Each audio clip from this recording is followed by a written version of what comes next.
Dictation start होगा 5 second बाद। Start. Bharat जब ब्रिटिश सरकार के अधीन था तब उठो जागो और तब तक नहीं रुको जब तक लक्ष्य प्राप्त न हो जाए जैसा संदेश देकर भारतीयों को जगाने वाले महापुरुष स्वामी विवेकानंद अपने ज्ञान तथा अध्यात्म के लिए पूरे विश्व में प्रसिद्ध थे। उन्होंने भारतीय सभ्यता एवं संस्कृति को विश्व पटल पर अलग पहचान दिलाई। भारतीय युवाओं के बीच उनकी लोकप्रियता का अनुमान इसी बात से लगाया जा सकता है कि वे आज भी ज्यादातर शिक्षित भारतीय युवाओं के आदर्श हैं। स्वामी विवेकानंद, जिनके बचपन का नाम नरेंद्रनाथ दत्त था, का जन्म 12 जनवरी 1863 को कलकत्ता के सिमुलिया नामक स्थान पर हुआ था। उनके पिता श्री विश्वनाथ दत्त एक प्रख्यात अटॉर्नी थे। समृद्ध परिवार में जन्म लेने के कारण उन्होंने अच्छे स्कूलों में शिक्षा प्राप्त की तथा स्कूली शिक्षा के बाद कलकत्ता के प्रसिद्ध प्रेसिडेंसी कॉलेज में दाखिला लिया।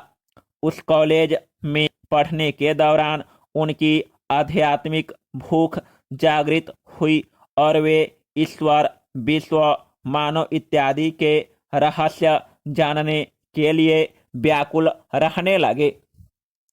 इसी दौरान उन्हें किसी ने रामकृष्ण परमहंस के बारे में बताया, जिनकी विद्वता एवं प्रवचनों की चर्चा कलकत्ता की शिक्षण संस्थाओं के साथ साथ संभ्रांत समाज में भी होने लगी थी।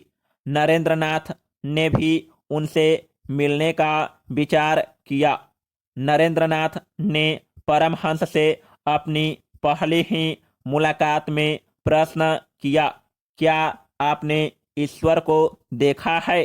परमहंस ने इस प्रश्न का मुस्कुराते हुए जवाब दिया, हाँ, मैंने ईश्वर को बिल्कुल वैसे ही देखा है जैसे मैं तुम्हें देख रहा हूँ।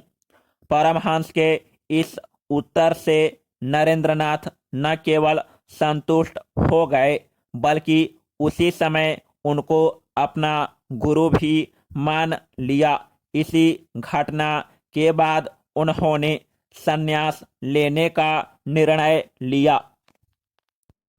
संन्यास ग्रहण करने के बाद जब वे एक परिव्राजक के रूप में भारत भ्रमण पर थे तब खेतड़ी के महाराज ने उन्हें विवेकानंद नाम दिया। रामकृष्ण परमहंस से मिलने से पूर्व स्वामी विवेकानंद हर्बर्ट स्पेंसर के नास्तिकवाद से प्रभावित थे।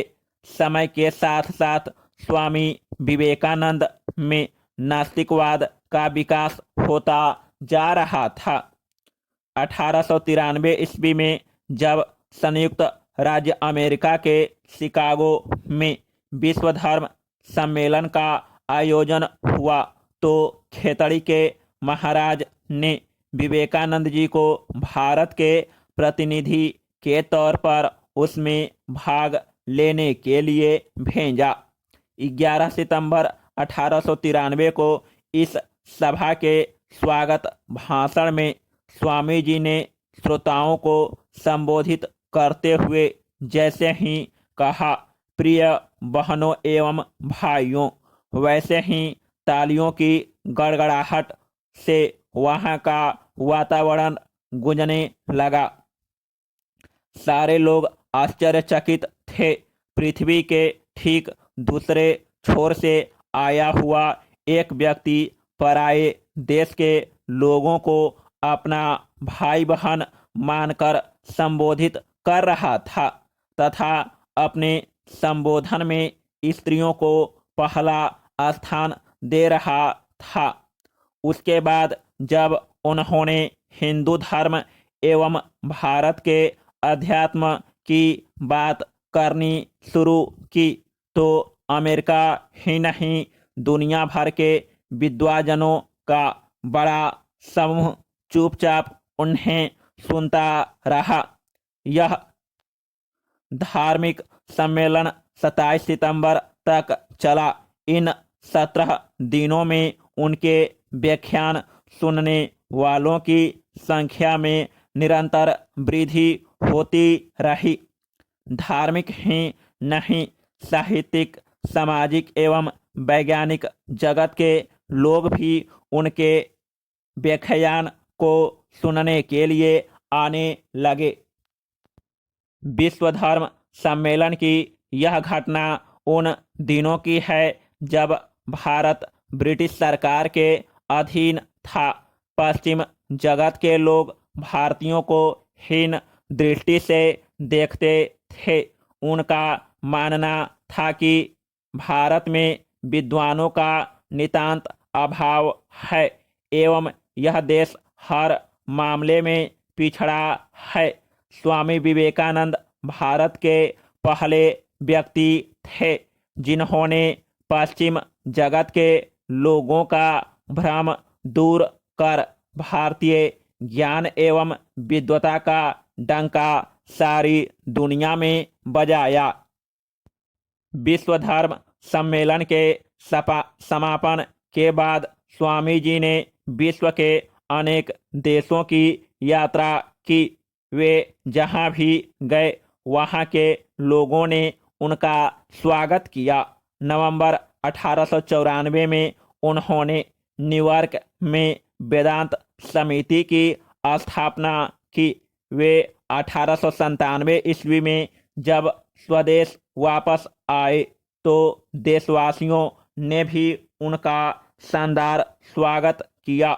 1 मई 1897 को उन्होंने कलकत्ता में तथा 9 दिसंबर 1898 को कलकत्ता के निकट हुगली नदी के किनारे बेलूर में रामकृष्ण मिशन की स्थापना की, जिस समय उन्हें सिस्टर निवेदिता का उल्लेखनीय सहयोग प्राप्त हुआ। वर्तमान में इस संस्था की शाखाएं विश्व के अनेक देशों में है। यह संस्था शिक्षा एवं समाज सेवा के क्षेत्र में उल्लेखनीय कार्य के लिए विश्व भर में विख्यात है। इसके अतिरिक्त विवेकानंद साहित्य के प्रकाशन एवं इसके प्रचार के साथ साथ योग एवं अध्यात्म के प्रचार प्रसार में भी इस संस्था की भूमिका महत्वपूर्ण है।